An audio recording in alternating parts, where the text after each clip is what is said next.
Hello guys, welcome to English education students. आज हम पढ़ने वाले हैं क्लास 11th की लबनम टॉप जो आपकी पोएम है, सेकंड पोएम है, उसके हम स्टैंजा के क्वेश्चन आंसर को पढ़ने वाले हैं।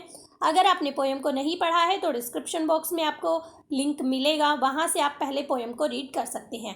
अगर आप शॉर्ट क्वेश्चन आंसर भी चाहते हैं सभी पोएम्स के तो आप कमेंट सेक्शन में लिख सकते हैं, आपको ये वीडियो भी प्रोवाइड कर दी जाएगी। तो चलिए स्टार्ट करते हैं। यहाँ पर हम पहला क्वेश्चन मैं आपको देती हूँ, आपको इसके पोएट का नाम बताना है और कमेंट सेक्शन में आपको आंसर देना है।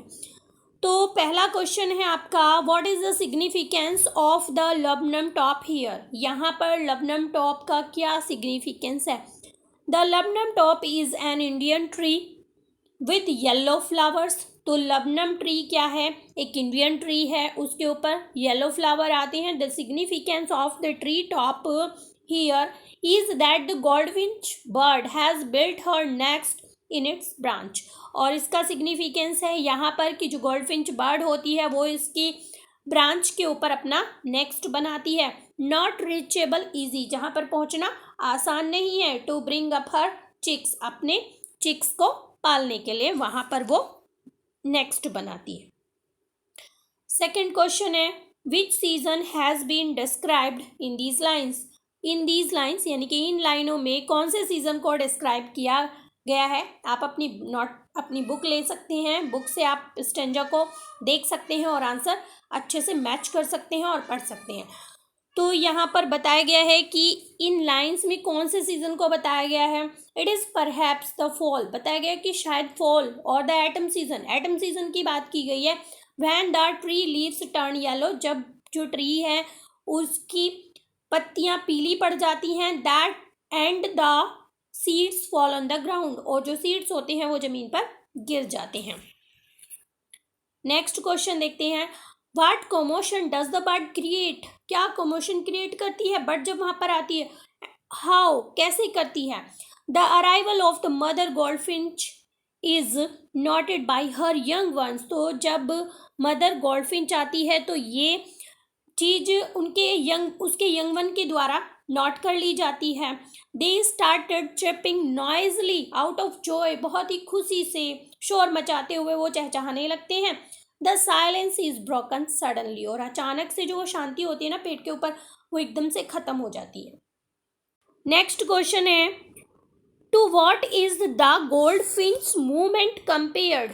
किसके साथ गोल्डफिंच की मूवमेंट को कंपेयर किया गया है, किससे तुलना की गई है। The goldfinch movement is compared to that of a lizard, smooth and alert। तो बिल्कुल उसकी तुलना की गई है, उसके मूवमेंट की तुलना की गई है लिजार्ड की तरह। जैसे लिजार्ड बहुत स्मूथली आती है, बहुत अलर्ट होती है, बिल्कुल वैसे ही तो कहा गया है कि वो लिजार्ड की तरह स्मूथली आती है, अलर्ट होकर आती है। आगे देखते हैं, सेकेंड क्वेश्चन है यहाँ पर, why does the poet use the word engine. Poet ने इंजन वर्ड को क्यों यूज किया है। Do you think it is hyperbole और एक्सरेशन। तो क्या आप समझते हैं कि ये बात उन्होंने बहुत बढ़ा चढ़ा कर कही है, यहाँ पर उन्होंने हाइपरबोल को यूज किया है। देखते हैं, the word engine in the stanza denotes the sudden and monotonous noise put up by the young ones of the goldfinch in the next. तो देखिए जो इंजन वर्ड यूज़ किया गया ना स्टेंजा में, ये किसे डिनोट करता है। ये जो अचानक से बहुत तेज आवाज़ होती है ना, और किसके द्वारा वो आवाज़ की जाती है, गोल्डफिंच के यंग वंस के द्वारा ये जो आवाज़ एकदम से की जाती है, इसको इंजन कहा गया है। ठीक है, यही इसी के लिए स्टेंजा में इंजन वर्ड का यूज़ किया गया है।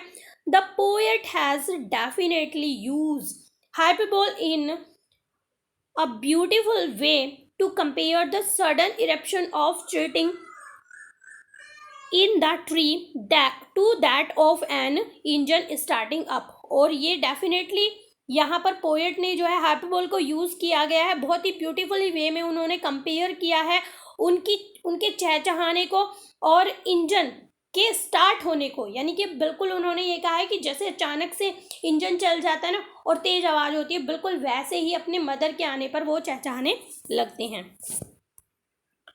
विच two sounds dominate in this extract. कौन कौन सी दो साउंड के बारे में, कौन कौन सी दो साउंड को यहाँ पर बताया गया है इस एक्सट्रैक्ट में। The sound that strike our ears repeatedly are treating and trailing of the mother and the baby। तो देखिए यहाँ पर बताया गया है उनके चहचहाने की आवाज़, उनकी जो एकदम तेज आवाज़ है वो यहाँ पर बताई गई है, तीखी आवाज़ जो है वो बताई गई है मदर की और उसके बेबीज की। नेक्स्ट देखते हैं, who does she refer to. She यहाँ पर किसे कहा गया है, व्हाट डज सी स्टॉक, ठीक है, वो क्या करती है वहां पर। See here refer to small singing bird, तो यहाँ पर सी किसे कहा गया है, स्मॉल सिंगिंग बर्ड को, जिसका नाम क्या है, गोल्डफिंच है। सी स्टॉक्स और सेट्स, वो क्या करती है, वो बैठती है। In motion the noise created by her young ones in the next, और वो जो है बिल्कुल मोशनलेस बैठ जाती है, बिल्कुल स्मूथली आती है, और उसकी जो उसे नोटिस कर लेते हैं तुरंत ही, उसके जो बेबी होते हैं उसे तुरंत ही नोट कर लेते हैं और उनके द्वारा जो है नॉइस क्रिएट की जाती है, बहुत ज़्यादा वो चहचहाने लगती हैं।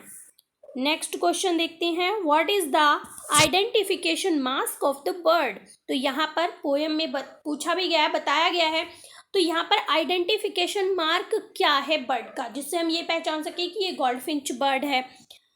तो the little singing bird can be recognised from the strip on her face. तो जो वो छोटी सी सिंगिंग बर्ड है ना, वो किससे पहचानी जाती है, उसके फेस के ऊपर जो स्ट्रिप्स हैं, ब्लैक स्ट्रिप्स हैं, उनसे पता चलता है कि ये गोल्डफिंच बर्ड है। लास्ट क्वेश्चन को हम देखते हैं, what do you notice about the beginning and the ending of the poem. आप क्या नोटिस करती हैं पोएम के शुरुआत में भी और लास्ट में भी। तो मैं बता देती हूँ कि जब पोएम की शुरुआत होती है तो बताया जाता है बहुत ही शांति होती है, बड़ी साइलेंस होती है, स्टिलनेस होती है, और जब बर्ड चली जाती है तब भी बड़ी स्टिलनेस होती है, बड़ी शांति हो जाती है पेड़ के ऊपर, ठीक है। तो यही बात यहाँ पर बताई गई है। देखिए, द पोएम स्टार्ट्स और opens with silence and stillness. तो पोएम की जब स्टार्टिंग होती है, ओपन होती है पोएम, तो क्या होता है, साइलेंस होती है, स्टिलनेस होती है, कहाँ पर, on the tree top, tree के टॉप के ऊपर। The poem closes with the emptiness और silence that returns after the birds has flown away. तो देखिए, वही साइलेंस, वही एम्प्टीनेस वापस से लौट आता है जब बर्ड जो है वापस उड़ जाती है। तो यही आपकी पोएम थी। यही इतने क्वेश्चन आपके पोएम के आते हैं निकल कर। अगर आपको शॉर्ट क्वेश्चन आंसर चाहिए तो आप कमेंट सेक्शन में लिख सकते हैं। तो मिलते हैं अपने नेक्स्ट टॉपिक में, तब तक के लिए बाय बाय।